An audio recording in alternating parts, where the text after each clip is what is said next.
Olá, amigos. Damos continuidade à nossa série Evangelho e Espiritismo, Caminhos de Amor e Felicidade, com o professor Marcos de Mário, que nos honra com a sua presença. Olá, Marcos. Sempre bem-vindo, viu? Uma satisfação. Olá, Orson, satisfação é minha, mas você que me honra por estar comigo, tá? Mas vai ser muito bom. Desenvolvemos, então, mais um capítulo do livro Roteiro do Nosso Emmanuel. Pois é, estamos aqui com a nossa série, o livro é o Roteiro, e hoje nós estamos aqui com o capítulo 34, episódio 35, quase encerrando o livro, faltam poucos capítulos, este capítulo que traz o título Observações. E verdadeiramente os nossos telespectadores saibam que são observações muito pertinentes que Emmanuel vai apresentar nesse capítulo. Quando a gente lê o título Observações, a gente fica pensando, o que será que o Emmanuel vai querer dizer nesse capítulo? Porque são tantos os caminhos que a palavra observações abre a nossa perspectiva de análise, e ele dá um show aí, Marcos. É verdade, Orson, e observações bastante oportunas e importantes que ele vai nos fazer em relação ao campo mediúnico da nossa ação aqui na vida e no centro espírita. E realmente vale a pena os nossos telespectadores prestarem atenção, porque essas observações realmente são muito importantes. Pois é, eu achei muito interessante, Marcos, ele iniciar o capítulo. Estou com o livro em mãos aqui para leitura. Daqui a pouco nós vamos postar as imagens, aliás, as postagens selecionadas. E ele começa o capítulo aqui dizendo que quase todos os que se abeiram das atividades espíritas estimariam o desenvolvimento rápido das faculdades psíquicas de que são portadores. E por vezes, quando não atendidos, padecem nocivo arrefecimento do ideal. Marcos, a gente toma contato com o Espiritismo, e isso que ele está dizendo aí é uma verdade para muitas pessoas. A pessoa toma contato com essas grandezas do Espiritismo, percebe as possibilidades psíquicas que estão em nós e deseja, naturalmente, valer-se dessas possibilidades psíquicas de melhor sintonia, de conexão com os espíritos, de perceber a influência, de desenvolver a intuição, de perceber a mediunidade, valer-se dela para ter orientação a todo instante. Mas não é bem o que acontece, Marcos. E aí muita gente desanima. Fala, eu não consigo, que história é essa? É verdade, Orson. E isso acontece porque na cultura brasileira há uma confusão entre espiritismo e mediunidade. Como se você adentrar ao centro espírita, né, e vai começar o contato com a doutrina, você tivesse automaticamente que desenvolver as suas faculdades psíquicas, como nos diz o Emmanuel, ou seja, que você vai se tornar um médium. E não é assim que acontece. Médiuns mesmo, os chamados médiuns ostensivos, são poucos. Então, se você olhar assim, vamos dizer assim, que o centro espírita tenha 50 pessoas trabalhando dentro dele lá, 50 colaboradores, você vai ter, no máximo, aí, meia dúzia que, de fato, é médium. O que não significa, obviamente, que eu não possa desenvolver melhor as minhas intuições, pressentimentos, e assim por diante. Então, é uma ilusão, realmente, você achar que vai entrar no centro espírita, vai começar a seguir o espiritismo e que você já vai entrar lá para a área mediúnica. Mas isso não significa, não é, Orson, que você tem que se iludir da doutrina e abandonar o centro espírita também. Não, você estudando é que você vai compreender que nem todo mundo está aqui destinado nesta encarnação para ser um Chico Xavier, para ser um Divaldo Franco aí da vida. Não é isso, esses são poucos. E a maioria dos médios, inclusive, são anônimos. Estão lá no centro espírita, fazendo o seu trabalho. Então, se você que está aí nos assistindo estiver nesse campo, dentro do centro espírita, lembre-se, né, nem todo espírita vai se tornar um médium. Né? Agora, o médium, aliás, mais importante do centro espírita é o da vassoura, né, que poucos querem, né, desenvolver essa faculdade mediúnica, mas essa também é muito importante. E por outro lado, Marcos, aproveitando a sua citação aí, que nem todo espírita é médium, nem todo médium é espírita também, é muito interessante, né? Muito interessante pensar nisso. Marcos, e por causa dessa concepção aí, até da mentalidade brasileira, da cultura brasileira, de misturar mediunidade com espiritismo, que são coisas absolutamente distintas, muita gente desanima, como você disse, e até se decepciona e até abandona. E naquela quantidade do exemplo que você deu de 50 pessoas presentes no centro espírita, muitas pessoas às vezes têm mediunidade até que desconhecem. É muito interessante também esse lado da questão, né? E eu e Marcos, que aqui estamos à frente de vocês que estão assistindo, somos espíritas de infância, e nós não somos médiuns explícitos, ostensivos, nós somos médiuns intuitivos, não atuamos como médiuns, como a palavra é conhecida e utilizada. Olha que coisa marcante no capítulo da mediunidade, Marcos. Mas é isso aí mesmo. Né? Então, nem eu, nem você podemos ser classificados como médiums, como se entende realmente, né? Que aquele que tem faculdades mediúnicas afloradas, que recebe as comunicações dos espíritos, vê os espíritos, e assim por diante. Isso nunca me aconteceu. Agora, ao aprofundar o estudo do espiritismo, eu fui compreendendo que, como você, aliás, colocou muito bem, que a mediunidade ela não pertence ao espiritismo, não é uma exclusividade do espiritismo. Faz parte, sim, claro que faz parte, porque a comunicabilidade entre o mundo espiritual e o mundo material, mas não é exclusivo, e que ser espírita não significa ser médium, como nós entendemos normalmente. Então, quando você tem essa compreensão através do próprio estudo do espiritismo, você se acalma, você se aquieta e você percebe que tem um mundo de trabalho, muitas coisas a serem desenvolvidas consigo mesmo, com o próximo, e que você, claro, será assessorado pelos bons espíritos, e isso não deixa de ser mediunidade. Embora você não veja os espíritos, não ouça os espíritos, não psicografe mensagem dos espíritos, porque nós estamos envolvidos por eles. E aí, então, o que o novo adepto tem que fazer? Estudar. Que quando ele estuda o espiritismo, ele passa a compreender isso e a separar o espiritismo da mediunidade. E, ó, só cá para nós, né? Que eu já ouvi pessoa falar, eu queria ser que nem o Chico Xavier. As pessoas não têm noção do que o Chico Xavier passou aqui na existência terrena com as suas faculdades mediúnicas. E não é para qualquer um, porque o Chico realmente foi um espírito missionário. Então, se você tiver aquela faculdade mediúnica, que está lá uma vez por semana no centro espírita, na reunião mediúnica, e aí você recebe esta ou aquela comunicação de espíritos que precisam ser esclarecidos, agradeça a Deus, porque já é um trabalho muito importante que você está fazendo ali, e seguir em frente a sua vida, porque Chico é Chico, e você é você, e não adianta querer fazer comparações. Pois é, e valendo-me desse exemplo que você trouxe, o Chico, de pleno desenvolvimento psíquico, uma mediunidade apostolar, uma mediunidade exemplar, de um grande legado, quer dizer, o Chico é uma demonstração viva do que é o desenvolvimento pleno psíquico de um ser humano. Mas não é conquista vazia, foi todo um trabalho desenvolvido por esse espírito para alcançar esse nível. E Emmanuel, aqui, antes da primeira postagem que nós vamos colocar na tela, ele dá exemplos de que tudo é harmonia, equilíbrio e uma sucessão gradativa. Ele, inclusive, cita exemplos de um avião voando diante de uma comunidade de um outro século, não compreenderiam aquilo. Ele cita alguns exemplos de que tudo é fruto de uma ordem, de uma sequência lógica e evolutiva. Da mesma forma como se nós mostrássemos um celular há 40 anos atrás, talvez, ou 50 que seja, talvez causasse alguma espécie. Se voltarmos no tempo, há 200 anos atrás, e mostrássemos um laptop, seria um bicho de 7 cabeças.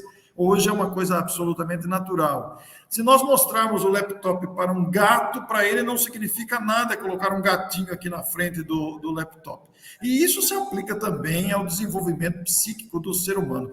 Marcos, eu vou projetar então a primeira frase do livro selecionada para você ler e comentar com a gente, por favor. Muito bem. Vamos então ao texto do nosso Emmanuel. Então, nessas observações, ele está aqui nos dizendo: compreendamos, acima de tudo, que a existência não é fenômeno que se articule à revelia dos grandes responsáveis da evolução. A liberdade do homem está longe de atingir os princípios cósmicos que nos presidem os destinos. Essa fala do Emmanuel é muito importante, porque muitos acham, ainda consideram, que podem dar ordens aos espíritos, podem mandar nos espíritos, podem chegar no centro espírita e dizer: não, mas eu quero ir para a reunião mediúnica porque eu vou desenvolver as minhas faculdades psíquicas. Mas não é assim que funciona. Existe, na verdade, uma lei maior, que é a lei divina, e os grandes responsáveis da evolução, ou seja, os espíritos superiores, tudo coordenam. E, na verdade, a nossa liberdade nesse campo, ela é limitada, que nós não mandamos no destino universal, no destino cósmico, divino. É o contrário, é bem o contrário. E se você não tiver humildade, se você não tiver uma verdadeira fé, bons sentimentos, você não vai conseguir desenvolver nenhuma faculdade mediúnica. Eu recordo aqui, um querido amigo aqui do movimento espírita, e ele contava, né, a trajetória dele, e ele dizia assim: olha, chegou uma hora lá no centro espírita, depois de muitos estudos, que eu achei de ir para a área da mediunidade. Queria me testar. E aí eu entrei na reunião da educação mediúnica. E fiquei, né, perseverando ali, aquela coisa toda. Passou o primeiro ano e eu não desenvolvi nada. Mas a dirigente conversou muito comigo: não, vamos insistir mais um ano, porque sabe que mediunidade é assim, você nunca sabe quando vai aflorar alguma coisa. E adentrei o segundo ano na reunião de educação mediúnica, fazendo tudo o que tinha que fazer, direitinho, que eu sempre conheci bem a doutrina espírita. Final do segundo ano, olha, eu não tinha sentido nada, não tinha me acontecido nada. Aí a dirigente, muito minha amiga, disse assim: não, vamos continuar tentando. Eu falei: não, olha só, depois de 2 anos aqui e não sentindo absolutamente nada, eu já entendi que o meu trabalho dentro do centro espírita é outro. E se eu ficar sentado aqui na reunião de educação mediúnica, eu estou tirando a vaga de alguém que, de fato, vai poder desenvolver alguma faculdade psíquica. Tá? Então, eu agradeço por esses 2 anos, tudo foi muito bom, foi muito importante, mas eu já sei que essa história de receber comunicação dos espíritos, ver espíritos, etc., não é para mim, pelo menos por enquanto, né? Não sabemos o futuro. E então, esse exemplo é muito importante, mostrar que não somos nós que comandamos isso. O nosso destino está marcado para isso ou para aquilo. Ele poderá, passado aí alguns anos, de repente, ter uma faculdade mediúnica aí eclodida? Até poderá, mas nós temos que entender que nem todo mundo vai desenvolver mediunidade e que nós não mandamos nisso. Existe uma espiritualidade superior que, com os desígnios divinos, está no comando. Então, a nossa liberdade nisso daí: senta aqui, vamos lá, vamos começar a reunião, você recebe o espírito tal, evoca, você... Não é assim que acontece. Como dizia o Chico, né, para relembrá-lo, o telefone toca de lá para cá, não é o contrário. Existe uma ordem no universo e na condução dos fenômenos também. Não somos nós que decidimos, embora possamos ser portadores desta ou daquela faculdade mediúnica, de algum desenvolvimento psíquico, não vai acontecer conforme os nossos projetos, ideias e anseios. Eu mesmo, Marcos, já fiz experiência de possível suposta psicografia, postando-me na frente numa reunião mediúnica de papel e lápis, não aconteceu absolutamente nada. E eu não vou forçar, não aconteceu nada. Embora eu goste muito de escrever, é muito interessante, muito interessante. Então, Você sabe, Oscar, eu lembro aqui uma vez o nosso querido Hermínio Corrêa de Miranda, né, nosso Hermínio Miranda, ele conversando uma vez que na época ele fazia muito atividades de regressão a vidas passadas, estava com aquelas pesquisas, e ele combinou com o companheiro uma vez, né? Acho, não, ao invés de nós esperarmos a reunião na próxima quinta-feira, por que a gente não se reúne na terça-feira? Eu vou na sua casa. Aí o Hermínio, opa, isso mesmo. Tá. Aí o companheiro foi na casa do Hermínio, lá e se fecharam lá e falaram, bom, nós já sabemos a técnica, deita aí, tá? Eu vou te dar o passe, tá, não sei o quê, vamos fazer a sua regressão para continuar a pesquisa. Aí o Emílio contava que aí deu o passe, fizeram a pressa, que era coisa e tal, o outro deitado ali, olhos fechados. Aí o Hermínio pegou assim, muito bem, fulano, em que século você está? Aí o amigo abriu os olhos, Hermínio, eu estou aqui, não saí daqui, não aconteceu nada. Ou seja, não somos nós que comandamos. pois é, a gente não pode esquecer que na eclosão ou na ocorrência de um fenômeno mediúnico, existe um lado espiritual que nós não temos domínio, nós não temos decisão ou força de decisão, não, isso parte de lá. Então, o desenvolvimento das forças psíquicas é uma via que depende de outra parte, né? Então, é muito interessante realmente essa questão toda. E, Marcos, e o nosso Emmanuel, com todas as suas observações muito pertinentes nesse capítulo especialíssimo da obra Roteiro, né? Veja, o título Observações parece que não chama atenção, mas vejam vocês aqui que delícia esse assunto.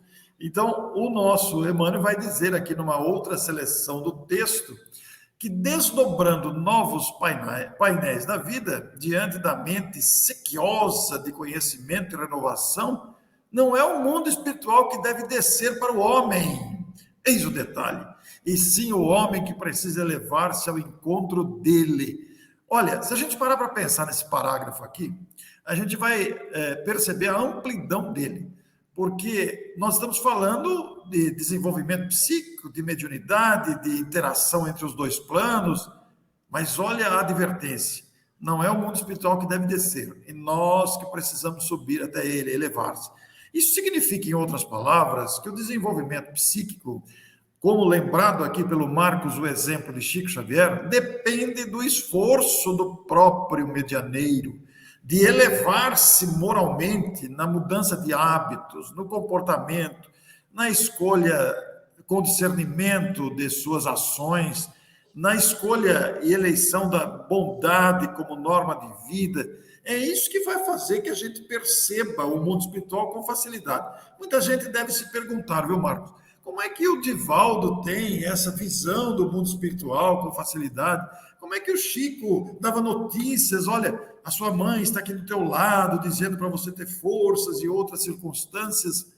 Ora, isso não é fruto do acaso, isso não é privilégio do médium, isso é conquista do médium, através de exercícios de renúncia, através de exemplos de humildade, que vai conquistando conexão com essas entidades, com esses espíritos, que passam a valer-se daquele exemplo, daquela circunstância de virtudes, como meio de manifestação com o plano material, no desenvolvimento dessa faculdade de enxergar o além, de escutar o além, de dialogar com o além, ainda que sem articulação verbal. Tudo isso é desenvolvimento, fruto do desenvolvimento moral, do investimento intelecto moral em si mesmo.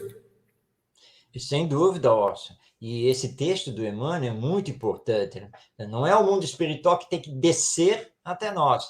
Nós é que precisamos nos elevar para merecer que o plano espiritual superior realmente esteja conosco. E você, com bastante propriedade, destacou que isso é uma questão moral, é uma questão de elevação moral nossa. E que o eclodir das faculdades mediúnicas não acontece apenas do ponto de vista orgânico, mas também do ponto de vista espiritual. E ter a mediunidade mais ostensiva é muita responsabilidade. Então, você tem que se trabalhar, você tem que estudar, tem que disciplinar, fazer renúncias, ter uma verdadeira fé, humildade, como você colocou. E tudo isso nós encontramos nos principais médiuns brasileiros, como o caso aqui do Chico Xavier, do Divaldo Franco, a Ivone Pereira, o Raul Teixeira, né, que são assim os médiuns mais conhecidos e que nos dão esses exemplos. E precisa de paciência e perseverança. Muita disciplina, né, porque ser médium não significa só ver, ouvir e receber coisas boas, porque nós sabemos que o mundo espiritual é composto dos espíritos nas mais variadas faixas de evolução, exatamente como temos aqui entre nós encarnados na Terra. E, aliás, isso é importante colocar, porque algumas pessoas acham que mediunidade é glamour, né? Só vê aquele lado positivo dos médios, de receber uma Joana de Ângeles, um Emmanuel e assim por diante. Não é bem assim que acontece, não é exatamente desse jeito. Então, exige muito do espírito antes, porque é todo um progresso feito, e aqui encarnado, para se manter na disciplina, na humildade e realmente ser um bom instrumento para os espíritos superiores. Então, ninguém se iluda. Trabalhar a mediunidade exige muito da pessoa, exige muito, sim, do médium, e exige essa elevação. Ou seja, eu é que preciso sintonizar com os bons espíritos. Não são eles que têm que vir aqui atrás de mim, né? Então, nós temos que entender bem essa fala do Emmanuel, que é muito importante.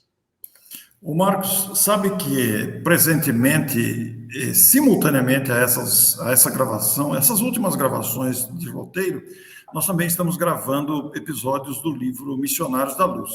E lá no Missionários da Luz tem um capítulo extraordinário chamado Desenvolvimento Mediúnico, que é um tema muito ligado às pessoas que começam a sentir o desenvolvimento psíquico, a percepção do além, e então recomenda-se que a pessoa eduque a sua mediunidade para saber agir, que normalmente recebe o nome de desenvolvimento mediúnico, mas é sinônimo de educação mediúnica.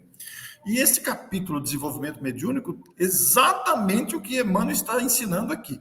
O desenvolvimento mediúnico ou a educação da mediunidade, a conquista destas facilidades mediúnicas, se deve ao aprimoramento moral, imprescindível para que a pessoa consiga, de alguma forma, atender a esse objetivo.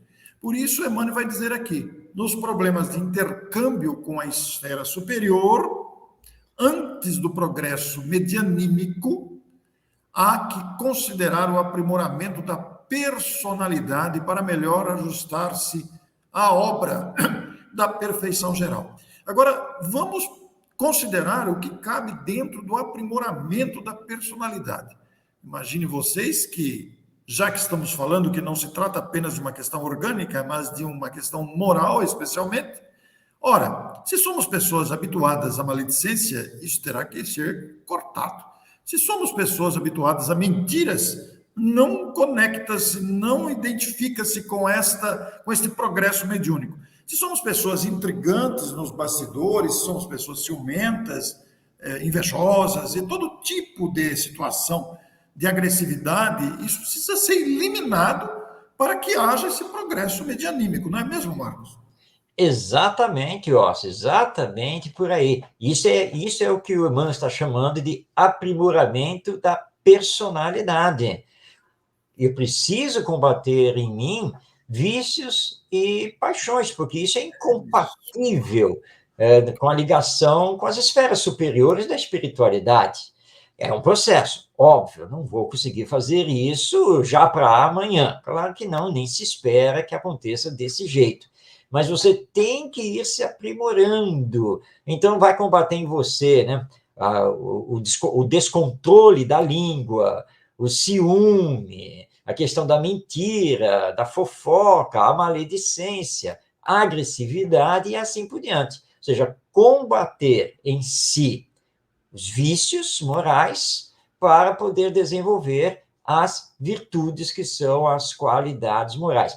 Aí sim você poderá ser classificado pelos espíritos superiores como um bom instrumento. Se bem que, recordando aqui o livro dos médiuns, quando Allan Kardec pergunta sobre a questão de ter, né, um bom médium, a resposta dos espíritos é bem incisiva, né?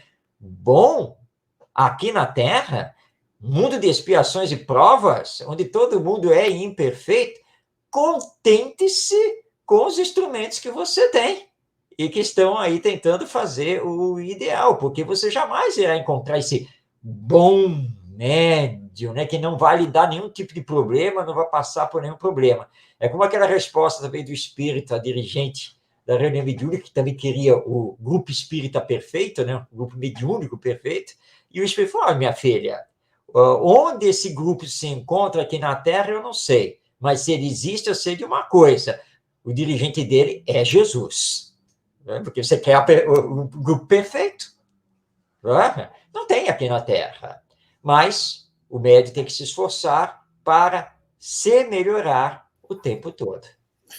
Que magnífico raciocínio nessa direção, né? Ao mesmo tempo, desses exemplos tão práticos do dia a dia e uma orientação tão saudável como Emmanuel nos traz aqui nesse capítulo, Observações. E nós vamos então postar aqui o último trecho selecionado do capítulo e vou deixar para o Marcos ler e comentar. Vamos lá, Marcos, olha aí. Muito bem. Então, já finalizando aqui o capítulo, o Emmanuel nos dizendo que só o grande amor pode compreender as necessidades de todos. Só a grande boa vontade pode trabalhar e aprender incessantemente para servir sem distinção. Antes de nos mediunizarmos, amemos e eduquemo-nos. Essa fala do Emmanuel é para nos chamar a atenção que mediunidade não é coisa exclusiva. Mediunidade não é para satisfazer anseios pessoais, individuais. Mediunidade é para atender a coletividade no seu anseio de progresso moral e espiritual. Então, para bem servir com as suas faculdades mediúnicas, é preciso olhar para o todo. Você está a serviço de Jesus aqui na Terra. Então, a mediunidade é para os outros, não é para você resolver questões de ordem particular. Lembrando aqui o episódio que até está no filme, né, que retrata a vida e obra do Divaldo Franco, quando ele reclama da Joana de Ângeles, né? Eu psicografo mensagem para todo mundo, e a senhora nunca escreveu uma mensagem para mim, né? Ou seja, em particular. Né? E ela falou: como não? Já escrevi para você centenas de mensagens. Pois, não, eu não lembro da senhora ter escrito nenhuma mensagem para mim. Divaldo, todas as mensagens que eu escrevo através de você, antes de ser para os outros, é primeiro para você, para a sua educação, né? Para o seu aprimoramento. Ou seja, não é simplesmente para você publicar, ela está escrevendo para os outros. Não, você, por acaso você não pertence à humanidade? Você não faz parte, não, do coletivo humano? Agora, não queira que eu, Joana de Ângeles, fique aqui à torta e direito lhe dando conselhos íntimos, particulares. Não, porque não é essa a missão, né, dos bons espíritos. Mas estude cada mensagem e você vai tirar lições preciosíssimas que poderá aplicar para si mesmo. Isso é mediunidade. Olha que capítulo magnífico que pode ser expandido, aprofundado, pesquisado com tantos conceitos maravilhosos. Nós agradecemos a sua audiência, o seu compartilhamento, o aproveitamento desse conteúdo. Eu, inclusive, Marcos, vou cortar um pedacinho lá do começo para colocar também o pedacinho específico. Foi muito feliz o começo desse vídeo, para ser uma forma também de divulgar o capítulo. Mas magnífico. Na próxima semana, nós temos o capítulo 35, no episódio 36, Entre as Forças Comuns. Ficamos para a próxima semana, Marcos. Até nosso próximo episódio do livro Roteiro. Muito obrigado a você que nos acompanhou e até a próxima semana. Tchau.